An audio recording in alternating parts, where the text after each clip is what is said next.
Hey everybody, here's a final position paper presentation.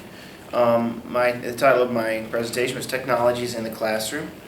I focused on four main things. The four main things that I had focused on here were GeoGebra, graphing calculators, interactive whiteboards, and Excel or spreadsheets. Now I did try to be as generic as I could when it came to like Excel and whiteboards, mnemonic whiteboards, because I know people have smart boards, things like that. For Excel there's numbers, there's multiple spreadsheets, documents, things like that.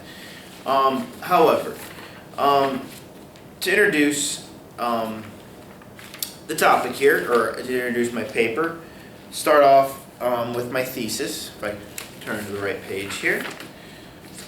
Okay, like I said, the title is Technologies in the Classroom. My thesis was to focus on three main questions. How can the technology that I'm looking at be accessed?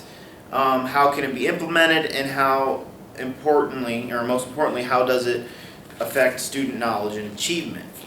And overall, my thesis is focusing on those questions, but it's also to shed light on some of the positive and negatives of them.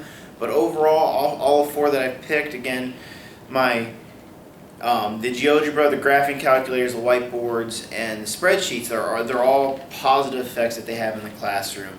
Although I do point out some negatives, everything here I completely agree with that we should implement in our classrooms in the correct way. First of all, GeoGebra. Accessing GeoGebra is free, which is anything free is usually great to be able to have teacher access. Now, sometimes free, you get what you pay for, and it's not always a good free thing, or it's only a partial version when it's free. GeoGebra, however, is not. GeoGebra you can have full access to for free through the public, through the internet, so all you have to have is some internet connection. Now, teachers can create, write, or show dynamic graphs or shapes with GeoGebra, and making connections between graphs and equations and things like that for algebra students or calculus students.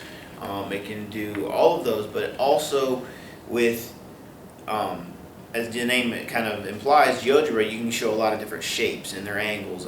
There's many different things. You're almost only limited to your knowledge of the buttons and the language given by GeoGebra, which is the drawback, because it's actually one of the negatives. And the more I focus on that, I'm thinking, okay, well, students are going to be able to really struggle because they don't know the buttons and don't know the language, so it's going to be really hard to implement.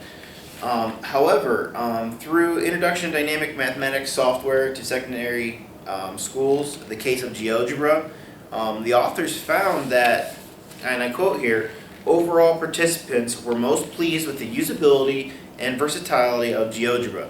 They characterized GeoGebra as user-friendly, easy and intuitive to use, and potentially helpful for teaching mathematics in secondary schools. To continue on, they also had said external variables such as gender, age, teaching experience, mathematics content knowledge, computer skills, or different operating systems did not result in significant differences in any of the difficulty ratings, which is a very good thing. So implementation in the classroom has proven useful and user-friendly in enriching student achievement. Now, since GeoGebra is not available to use on standardized tests, the data for testing is not necessarily there when it comes to a standardized test. However, classroom testing, you could have a little bit more experimentation there. Now, an article from Julie Edwards and Keith Jones linking geometry and algebra with GeoGebra states that perhaps utilizing GeoGebra could inspire a change from regular forms of enrichment extension activity to things that need high-level thinking and things that pupils may find themselves wanting to follow up outside school lessons, which means it's great for student exploration if they wanted to extend something on their own. Okay, moving on to graphing calculators. Okay, just like most technologies, graphing calculators have improved over time. Okay, handheld technology designed to support mathematical learning has developed substantially from the previous generations of graphing calculators. Okay, it's a quote by Clark Wilson. Okay. Now, that is including the way the schools access their calculators as well. Now, most schools are going to have to access it through purchase of a handheld graphing calculator if they want a classroom set, or the students are going to go have to out and purchase the calculator themselves, which can get expensive. But the nice thing with today's technology is that a lot of people have smartphones. There are several phones that have the graphing calculator apps on them. They may not be the exact ones the school uses or the ones you're allowed to use on an ACT or SAT test, but there's at least access to some form of graphing calculator or tool via phone if you need to, phone, tablet, or computer. Now, obviously, if you're going to take the ACT, that doesn't help you a whole lot because you can't take your phone, even though you have the calculator app on it, you can't use your phone for the ACT test or SAT test. So you're going to have to use a graphing calculator either provided by your school or by yourself. Now, focusing on, do calculators actually improve the learning achievement and test achievement? It definitely can help to speed things up if you need to do quick calculations instead of just relying on your handheld math. Now, the point behind that is there was a study done by Ellington. Talks about how, I'm not going to quote it exactly, but talks about how the calculators help to reduce the anxiety of a student because they feel more comfortable and they feel more confident when they have the calculator with them, whether they're using them or whether they're not using them. As a teacher, one of the negatives that I've seen is that students become so reliant on the calculator that they don't do the simple math or arithmetic in their head. For example, 0 times anything happens to be 0, and students don't necessarily focus on that. They are more looking at, okay, I got to plug that in the calculator to make sure I'm right. And they don't rely on their knowledge for it, which can be problematic when you do that with not just zeros, but you do it basic skills, because they may type something in wrong to the calculator by accident, and they're going to write the wrong answer down. So where you need a combination of knowing where the right answer should be about, or understanding the arithmetic, so you don't type something in and just go based off the calculator, because a lot of kids will type it in. For example, if I go 5 plus 6 is 30, which we know is incorrect, because students accidentally typed 5 times 6 to give them 30, they should realize, hey, well, 5 plus 6 there's no way that can be 30, that's got to be 11. They've got to have that balance and that reliability on that. So they can be a hindrance in that way, but overall, because it helps them to relax and to be more confident in their answers, calculators are usually a good thing, especially when you get into the Algebra 1 and later, and that's how I presented in here. You kind of the levels of Algebra 1 and later for graphing calculators specifically, because you can start to graph things and show them connections of lines and quadratics and things like that. There are also a few applications for geometry. They're not as usually friendly like Calibri Junior. Don't use that a whole lot, but it is a way to kind of show students some graphs, points, plots, and things like that.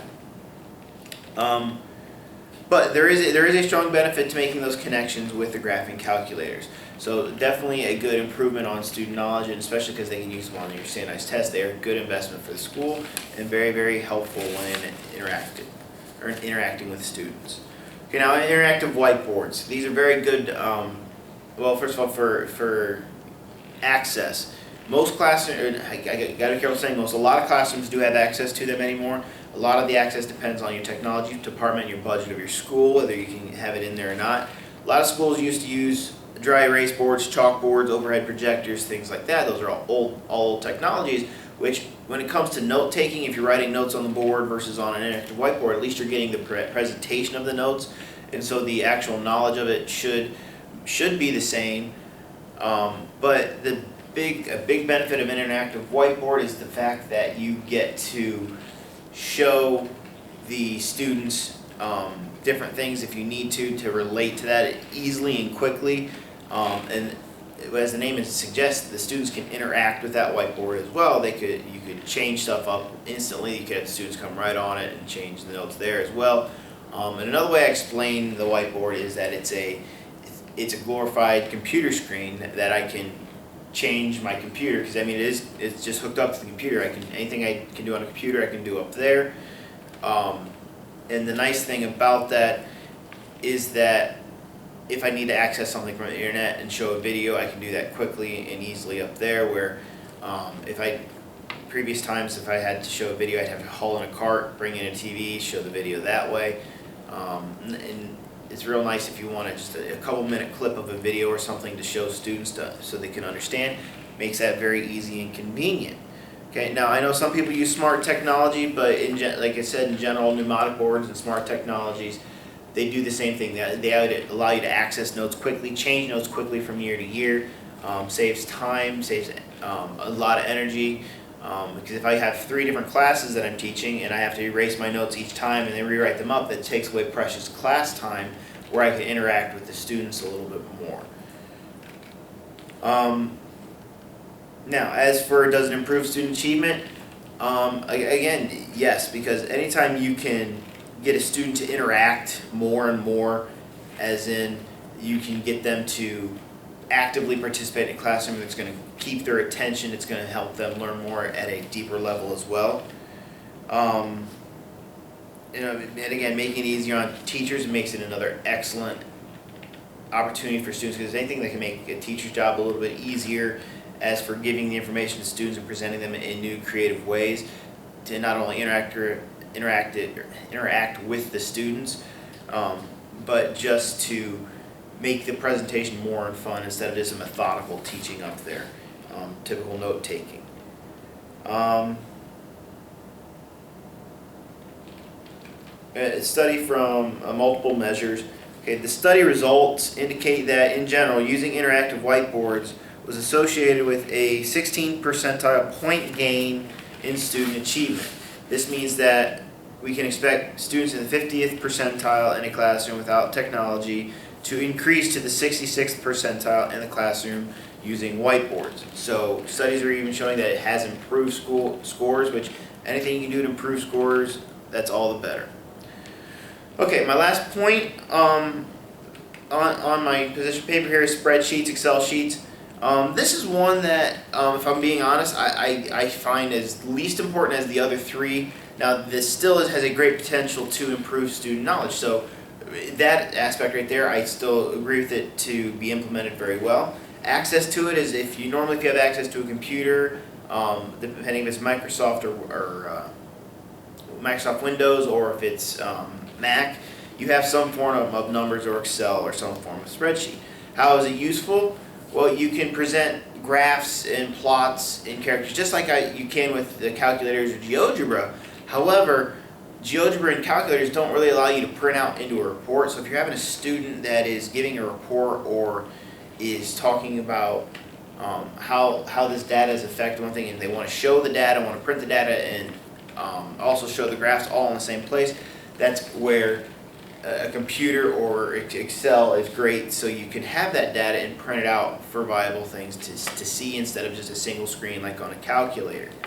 Okay. Now, in Excel can also perform any mathematical equation or process that you want as long as you know the right commands. Again, it's like GeoGebra, it depends on the language, which can be a little tougher to learn. But if you start off easy with a couple simple projects with Excel, it shows the students some of the capabilities. Some of the students are going to do more individualized projects with them in self-exploration, and I've yet to see a self-exploration with a student when they're really interested in a topic or a math, and since we're talking math and in a math topic, I've not seen it be a negative when a student wants to explore more or dig into it deeper further. So access is readily available when you have a computer, because normally they come with spreadsheets. There are other ones you can download, I'm sure. Now, I've kind of talked about what they can do. Do they improve student achievement? Again, yes, because it's going to allow the students to